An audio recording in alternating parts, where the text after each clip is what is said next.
ang halimaw laban sa mundong binuo ng mga hindi pa nakikitang superspecies. Mula sa simpleng leafwing na lumulutang sa taas ng mga puno hanggang sa mga dambuhalang titan na kayang baguhin ang buong mga ekosistema. Ang mga nilalang na ito ay namumuhay kasama ng tao sa isang laging nagbabagong likas na kaayusan. Sinauna, mahalaga at malalim ang ugnayan. Umiral sila para panatilihin ang balanse sa mundong lalong nagiging hindi matatag.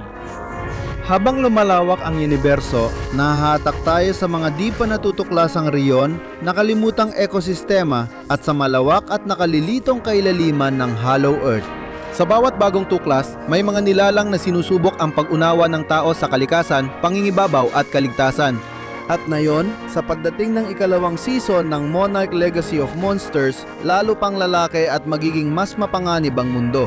Aling kilalang Titan kaya ang muling magbabalik sa sentro ng atensyon? Anong mga bagong anyo ng buhay ang nakatago sa ilalim ng lupa, naghihintay na matuklasan? Ngayon, sasagutin pa rin natin ang mga tanong na yan habang sinusuri ang bawat halimaw sa episode 7 ng season 2. Susuri natin ang kanilang biyolohiya, ang kanilang mga kinakain, ang kanilang mga ugali at ang mga papel na ginagampanan nila sa maselang ekosistemang ito ng mga halimaw. Ngayon, bibigyang diin natin ang Axis Mundi at kikilalanin ng mundo sa pagitan ng mga mundo. Marami tayong katalakayin, kaya simulan na natin. Huwag kalimutang mag-subscribe para manatiling updated sa lahat ng bagong ipinapakitang mga halimaw bawat linggo dito lang sa Dangerville. Sa pagpasok natin sa mundo ng mga halimaw, tandaan natin hindi ito basta-bastang bagay. May mga panganib sa bawat sulok na madaling hindi mapansin. Kailangan mag-ingat ang mga baguhang malalakbay sa mga partikular na abnormalidad na ito. Ang mundong ito ay talagang para sa mga halimaw. Dahil ang Axis Mundi ay hindi lang basta ekosistema, ito rin ay isang hindi matatag na espasyong transisyonal kung saan nagsisimulang masira ang normal na batas ng realidad. Para sa kahit anong hindi angkop dito, malabong mabuhay dito. Sa ekspedisyon ni Lisho dito, nadiskubre niya ang isang abnormalidad na matatagpuan lamang sa pinakamalalim na bahagi ng kalawakan. Ang pagbaluktot ng grabidad ng Hollow World portals ay hindi lang binabago ang oras na ginugol ng tao sa lugar, kundi nagdudulot din ng mas nakakabahalang bagay. Pakikipag-ugnayan sa magkakaibang panahon. Ang fenomena na ito ay kahalintulad ng ating pagkaunawa sa quantum entanglement. Ang mga signal, larawan, maging mga boses ay maaring maipadala sa magkakaibang dekada na dinadala ng mga kaguluhang gravitasyonal na nakapaloob mismo sa kapaligiran. Kahawig ito ng prinsipyo kung paanong dahil sa liwanag mula sa malalayong bagay ay naobserbahan natin ang nakaraan, pero dito mas pinabilis, nabaluktot at nakatuon sa isang lugar ang proseso. Hindi palaging nananatili sa sarili nilang sandali ang mga pangyayari sa Axis Mundi. Ang mga pangyayari ay naipapadala sa pamamagitan ng mga alon gravitasyonal at lumilitaw halos 60 taon pagkatapos nito. Maaring ito ang dahilan kung bakit nakakatawid ang mga Titan ng malalayong distansya sa planeta ng napakabilis. Ang mga galaw na tila bigla ang nangyayari sa ibabaw ay maaring dumadaan pala sa mga baluktot na koridor na ito na maaring dahilan din kung bakit halos agaran ng paglalakbay ni Godzilla mula Gibraltar papuntang Egypt. Na siyang dahilan kung bakit mas naging kapanapanabik ang rehiyong ito kaysa sa dating akala natin. Kung kaya mong makipag-ugnayan sa mga nauna mong bersyon ng sarili mo, ano pa ang magagawa mo rito? Maari bang ilipat ang tao o armas at gamitin sa digmaan para makuha ang makalangit na kalamangan sa oras laban sa kaaway? Tanging panahon ang makapagsasabi. Hindi lang iyon ang kakaibang pangyayari sa episode na yon. Nakita rin natin ang isang bagay na kayang magwasak sa mga hindi handang manlalakbay. Dahil sa pabago-bagong kapaligiran, maaring biglang sumiklab ang static na enerhiya sa ilalim ng lupa. Naglalabas ito ng mga kuryenteng kidlat na hindi mula sa langit, kundi mula mismo sa lupa. Na kung tamaan, kayang lipulin ang kahit anong madapuan nito. Hindi rin ito gaanong kalayuan sa realidad dahil may mga katulad na bagay na natural na nangyayari. Ang Axis Mundi Strike ay posibleng sanhi ng hindi matatag na bitak na nagdudulot ng malaking electrical imbalance sa ilalim ng lupa. Ngunit habang delikado ito para sa mga bumibisitang tao, ito naman ang tahanan ng iba't ibang nilalang na nabubuhay sa kakaibang mundong ito. At sa Axis Mundi, laging may nagmamasid. Isa na rito ang sumusunod kay Lisho, isang insekto na parang muto na makikitang gumagapang sa makapal na mga halaman. Pero anong organismo ito? Wala nang iba kundi ang nakakatakot na endoswarm. Isang ganap na adulto pa na makikilala sa laki at ganap ng nabuo nitong balute. Isang nilalang na parang insekto, may bibig na parang drill, pinalakas na exoskeleton, matutulis na sungay na parang sa salagubang at maraming matatalim na sipit na nagbibigay dito ng kakayahang humawak at punitin ng may katumpakan. Ang espesyeng ito ay naitala na ng ilang beses sa buong Monarch at ang pagkakatagpong ito ay personal. May personal na galit si Lee laban sa espesyeng ito dahil inagaw nito si Keiko mula sa kanya. Posibleng babae ito dahil sa laki ng katawan nito. Posibleng siya rin ang individual na nakita sa mga naunang engkwentrong umahon sa ibabaw. Sa Axis Mundi, kung saan magulo ang oras at espasyo, posible ang paulit-ulit na pagkikita sa iba't ibang timeline. Pagkilala sa amoy, mga pattern ng galaw, maaring sinusundan nito ang isang bagay na pamilyar at kapag natutukan na nito, umaatake ito. Sumugod ito at biglang bumilis. Hinahabol si Lee ng may nakakatakot na pagkaganid.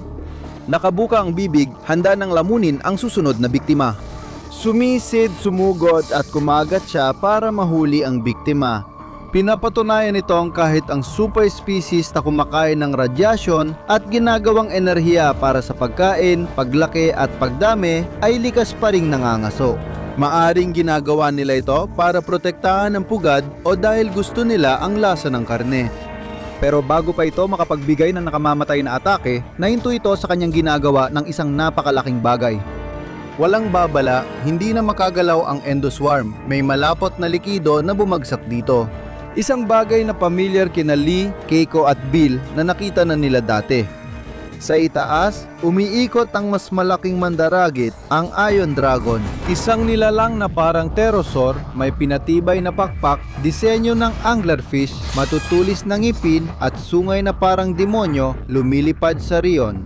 May mga pandamang adaptasyon tulad ng sa mga nilalang sa kailaliman ng dagat. Ang malawaks na likidong ito na tinatawag na Naka ay dating ginagamit upang bitagin ang mga tao na hindi pinalad at naging target nito. At ginamit din ito bilang depensibong galaw sa laban nito kay Godzilla, ibig sabihin, ginagamit niya ito sa parehong opensiba at depensiba. Ang likidong ito ay tumitigas at hinahawakan ng endoswarm para makuha niya. Isa itong paraang matipid sa enerhiya sa pangangaso, mahalaga sa ekosistemang pati ang mga mandaragit ay kailangang magtipid sa kanilang mga rekurso. Ang demonyong ito ng Axis Mundi ay tila hindi si Lisho ang target kundi naaakit sa sigaw ng endoswarm. Halos maabutan ng muto si Lee bago ito napigilan ng Iron Dragon. Pagkatapos bumaba ito at mabilis na dinampot ang muto saka agad na umalis sa lugar upang kainin ang bago nitong huli. Hindi tiyak kung ito rin ang nilalang sa ibang insidente pero malamang ito nga. At based sa takbo ng mga pangyayari, malamang na ito ay nangyari di kalaunan matapos nitong sirain ang USS Loton noong 1943. Dahil ang ilang linggo lang sa Axis Mundi ay katumbas ng mga dekada sa ibabaw at bumabalik ito sa teritoryo nito para magpakasawa sa bago nitong pugad na nilikas sa Pilipinas. Abutin lang ng halos 4 na linggo sa oras ng Axis Mundi bago ito tuluyang mapuksa sa kamay ni Godzilla. Umatras si Lee sa mas masukal na gubat para hindi siya madaling mahanap ng mas malalaking super species. Dito, ang pagkaligtas ay nakasalalay sa pananahimik at pagtatago. Pero sa mas malalim na bahagi ng lugar, may mas mahalagang bagay na naghihintay. Ang expedition ni Lee ay nagdala sa kanya sa misteryosong Titan X na hindi pa napipisa at nananatiling natutulog sa loob ng kanyang cocoon. Sa yugtong ito, hindi ito aktibo pero hindi rin ito patay. Lumapit si Lee at nagukay sa batong panlabas upang ikabit ang tracker sa isa sa mga galamay nito. Hanggang sa puntong ito, umaasa ang Monarch sa kompromisadong datos mula sa Apex na sadyang sinisira ang kanilang misyon. Ngayon, gamit ang teknolohiya ng Monarch, may tsansa na silang makakuha ng direktang signal para matunton ang mga rutang migratoryo niya. Ipinlant ni Lee ang tracker sa isa sa mga nakalitaw na galamay at tila hindi ito napansin ng dambuhalang Titan. Sa isang sandali, walang nangyari. Nagsimula itong gumalaw, malinaw na nagising dahil sa abala sa hibernation. Iniunat ang mga galamay at binasag ang pugad. Bahagyang nakatakas si Lee, ilang pulgada na lang mula sa pagdurog ng galamay nito. Nagmadali siyang gumalik sa pod at ang na-activate na portal ay nagbalik sa kanya sa ibabaw. Para sa kanya, ilang linggo lang ang lumipas. Sa daigdig mga dekada na ang lumipas, bumalik siya sa taong 1982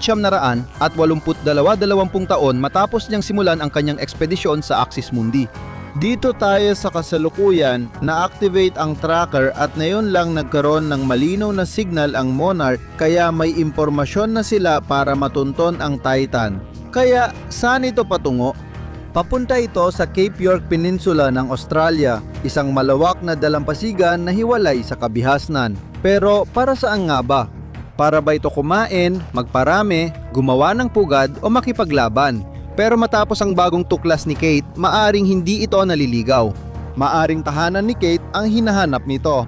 Batay sa kilos, mukhang hindi agresibo ang Titan na ito. Maaring sinusundan lang nito ang isang likas na siklo na mas nauna pa sa pagkaunawa ng tao.